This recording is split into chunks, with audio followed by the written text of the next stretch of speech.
Bismillahirrahmanirrahim. Assalamualaikum warahmatullahi ta'ala wabarakatuh. Alhamdulillah wa syukurillah. Kita ketemu lagi di Bincang-Bincang Ramadan bersama Ustadz kita, Bapak Ustadz Ahmad Yani. Dalam bahasan kali ini kita akan membahas tentang zakat fitrah.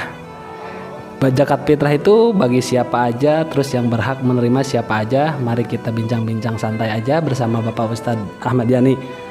Assalamualaikum Pak Ustadz Ahmad Yani. Waalaikumsalam warahmatullahi wabarakatuh. Gimana kabarnya untuk malam ini? Alhamdulillah. Alhamdulillah sehat ya? Sehat. Sehat.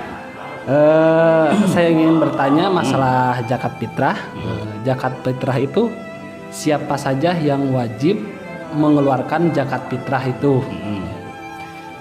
Ya, jadi langsung aja ya.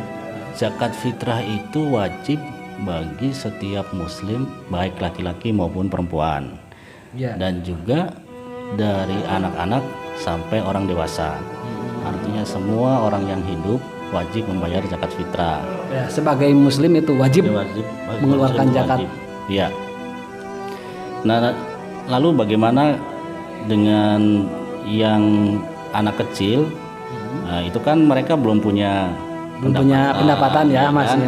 Nah, jadi anak-anak, istri itu adalah kewajiban dari suami sebagai kepala keluarga untuk membayarkan zakatnya mereka. Ya. Nah, begitu.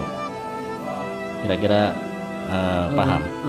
Oh, jadi misalkan si yang belum pendapatan gitu lah, belum mendapat pendapatan atau ini kerja gitulah, masih kewajiban orang. Nah, gimana kalau misalkan orang yang sudah berpenghasilan, misalkan masih anak tapi udah berpenghasilan, itu udah kerja lah gitu. Ya, itu boleh mengeluarkan zakat sendiri. Ya, tapi kalau masih belum mampu ya jadi kewajiban orang tuanya untuk masih kewajiban zakat. Orang tuanya ya. Iya, betul. Karena zakat fitrah ini kan juga sebagai pelengkap ibadah puasa kita agar mensucikan ibadah puasa kita sebagai yang sempurna. Oh, begitu itu ya. Nah, oke lah. Yang terus masalah mustahik atau penerima zakat itu siapa saja yang berhak menerima zakat itu, zakat fitrah itu? Iya. Jadi sudah diatur dalam Al-Qur'an sebagaimana surat At-Taubah ayat 60 yang berbunyi a'udzubillahi minasyaitonirrajim bismillahirrahmanirrahim innamas shadaqatu lil fuqara'i. Jadi yang pertama itu adalah fakir ya. Ya, fakir itu adalah orang yang tidak punya pekerjaan, tidak punya pendapatan, hidupnya hanya bergantung dari orang lain atau dari alam yang ada. Nah, kemudian wal masakin, orang-orang yang miskin. Orang miskin itu orang yang punya pekerjaan, punya pendapatan tapi tidak mencukupi untuk kebutuhan mereka sehari-hari. Nah, itu yang kedua. Yang ketiga adalah wal amilina atau amil, panitia zakat seperti di kita di mushola, di masjid. Ada panitianya zakat. Yang ditentukan oleh pengurus atau oleh ketua lingkungan untuk mengumpulkan zakat. Itu amil. Kemudian wal mu'allafati qulubuhum, itu adalah mu'alaf yang baru masuk Islam. Nah, mereka itu perlu diberikan semacam kenyamanan bahwa masuk Islam itu adalah persaudaraan yang kuat, kemudian juga masih bimbang, masih labil kan, agar imannya semakin kuat, itu kita berikan juga zakat. Kemudian wafir rikobi itu adalah budak atau hamba sahaya. Mungkin kalau sekarang kita udah nggak nemuin lagi ya budak itu. Kemudian wal ghorimina atau orang yang berhutang.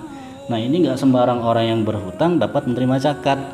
Nah, yang berhutang seperti apa yang bisa menerima zakat? Nah, berhutang karena untuk memenuhi kebutuhan hidupnya, untuk kebutuhan hidup sehari-harinya, terutama yang pokok. Kalau hutang untuk beli motor, hutang untuk beli mobil nggak termasuk gitu ya. Ya gitu. Wal ghorimina wa fi sabilillah. Wa fi sabilillah adalah orang yang berjihad di jalan Allah. Fisabilillah. Bisa kalau sekarang ini termasuk adalah para ustadz, kemudian para murid pesantren ya, yang menjalankan atau menyiarkan Islam di jalan Di Allah. jalan Allah itu ya. Dan yang terakhir adalah wabni sabil, ibnu sabil atau musafir, yang dalam perjalanan untuk kebaikan tapi tidak di dalam perjalanan untuk kemaksiatan. Ya, Jadi kira-kira itu ada 8 mustahik yang berhak menerima zakat. Berarti dari yang berhak menerima zakat fitrah itu ada 8 Ada asnaf 8, itu ya. Jadi di luar itu tidak ada ketentuan berhak menerima zakat. Nah, masalah fakir sama miskin itu ya, fakir itu berarti benar-benar yang istilahnya nggak ada penghasilan gitu ya. Nyari hari ini ya dapat apa enggak gitu ya. Iya. Kalau miskin mungkin masih bisa ada penghasilan tapi nggak cukup gitu ya, nggak mencukupi. Iya. Kemudian kalau budak itu kan kalau zaman Nabi masih ada perbudakan kan yang dibeli kemudian jadi pekerja di tempat kita. Nah, itu bisa masuk mendapat zakat.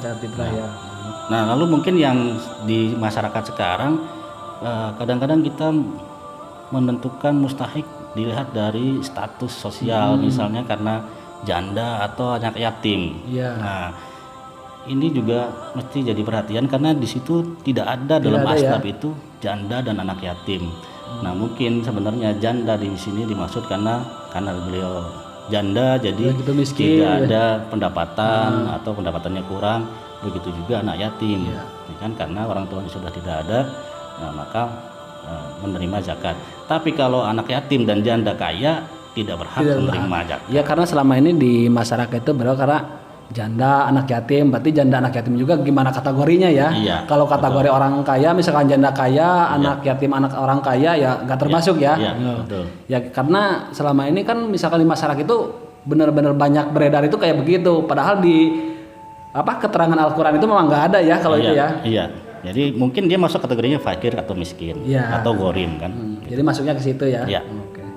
Misalnya kalau mualaf itu yang kalau misalkan udah sekian tahun berapa tahun itu masih berhak menerima zakat apa pas masuk mualaf apa gimana? Iya, yang dimaksud mualaf ini adalah yang baru banget lah.